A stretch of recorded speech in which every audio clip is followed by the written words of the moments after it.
The Story of Ruby Bridges by Robert Coles, illustrated by George Ford.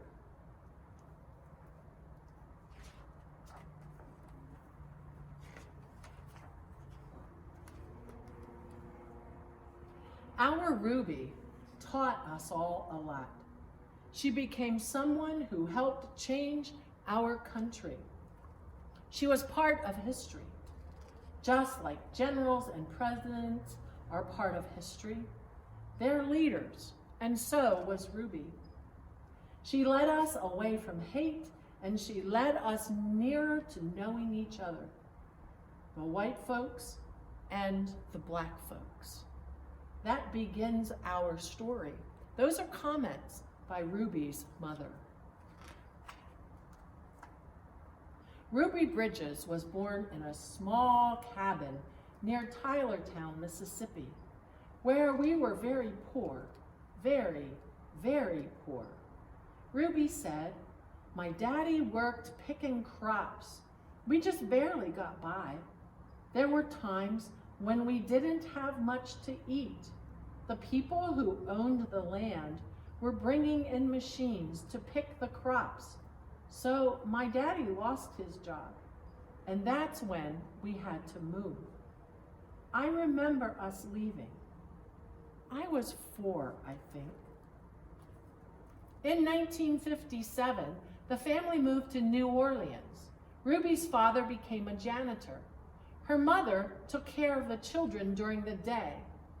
After they were tucked in bed, Ruby's mother went to work scrubbing floors in a bank. Every Sunday, the family went to church. We wanted our children to be near God's Spirit, Ruby's mom said. We wanted them to start feeling close to Him from the very start. At that time, black children and white children went to separate schools in New Orleans. The black children were not able to receive the same education as the white children. It wasn't fair, and it was against the nation's laws. In 1960, a judge ordered 4 black girls to go to 2 white elementary schools. 3 of the girls were sent to McDonald, 19. 6-year-old Ruby Bridges was sent to 1st grade in the William France Elementary School. Ruby's parents were proud that their daughter had been chosen to take part in an important event in American history. They went to church. We sat there and we prayed to God, Ruby's mother said, that we'd be strong and we'd have courage and we'd get through any trouble. And Ruby would be a good girl and she'd hold her head up high and be a credit to her people and a credit to all the American people. We prayed long and we prayed hard. Ruby's first day, a large crowd of angry white people gathered outside the France Elementary School. The people carried signs that said they didn't want black children in a white school. People called Ruby's names. Some wanted to hurt her. And the city and the state police did not help Ruby. The President of the United States ordered federal marshals to walk with Ruby into the school building. The marshals carried guns. Every day for weeks that turned into months, Ruby experienced that kind of school day. She walked to the France school surrounded by marshals, wearing a clean dress and a bow in her hair, and carrying her lunch pail. Ruby walked slowly for the first few blocks. As Ruby approached the school, she saw a crowd of people marching up and down the street. Men and women and children shouted at her.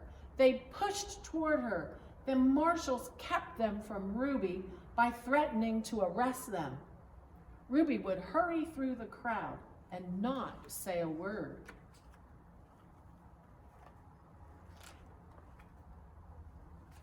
The white people in the neighborhood would not send their children to school. When Ruby got inside the building, she was all alone except for her teacher, Miss Hurley. There were no other children to keep Ruby company, to play with and to learn with, to eat lunch with. But every day, Ruby went into the classroom with a big smile on her face, ready to get down to the business of learning. She was polite. She worked well at her desk, Miss Hurley said. She enjoyed her time there. She didn't seem nervous, anxious, or irritable, or scared. She seemed as normal and relaxed as any child I've ever taught. So Ruby began learning how to read and write in an empty classroom, an empty building. Sometimes I'd look at her and wonder how she did it, said Miss Hurley.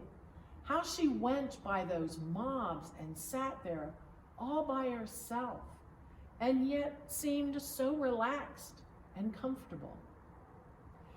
Miss Hurley would question Ruby in order to find out if the girl was really nervous and afraid, even though she seemed so calm and confident. But Ruby kept saying she was doing fine. The teacher decided to wait and see if Ruby would keep being so relaxed and hopeful, or if she'd gradually begin to wear down, or even decide that she no longer wanted to go to school. Then one morning, something happened. Miss Hurley stood by a window in the classroom, as she usually did, watching Ruby walk toward the school. Suddenly, Ruby stopped, sat right in front of the mob of howling and screaming people, and she stood there, facing all of those men and women. She seemed to be talking to them. Miss Hurley saw Ruby's lips moving and wondered what Ruby was saying. The crowd seemed ready to kill her. The marshals were frightened. They tried to persuade Ruby to move along. They tried to hurry her into the school, but Ruby wouldn't budge. Then Ruby stopped talking and walked into the school. When she went into the classroom, Miss Hurley asked her what had happened. Miss Hurley told Ruby that she'd been watching and that she was surprised when Ruby stopped and talked with the people in the mob. Ruby became irritated. I didn't stop and talk with them, she said.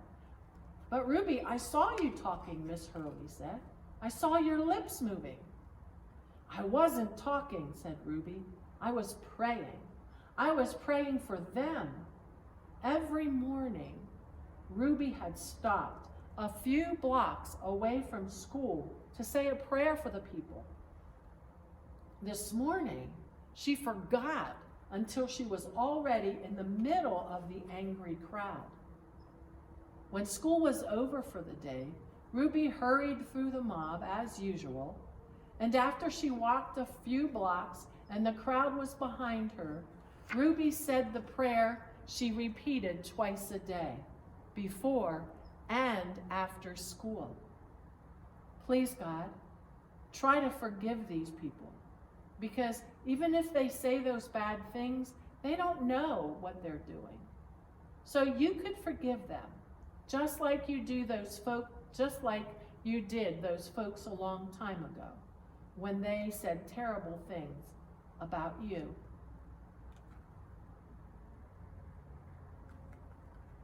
That concludes the story of our hero, Ruby Bridges.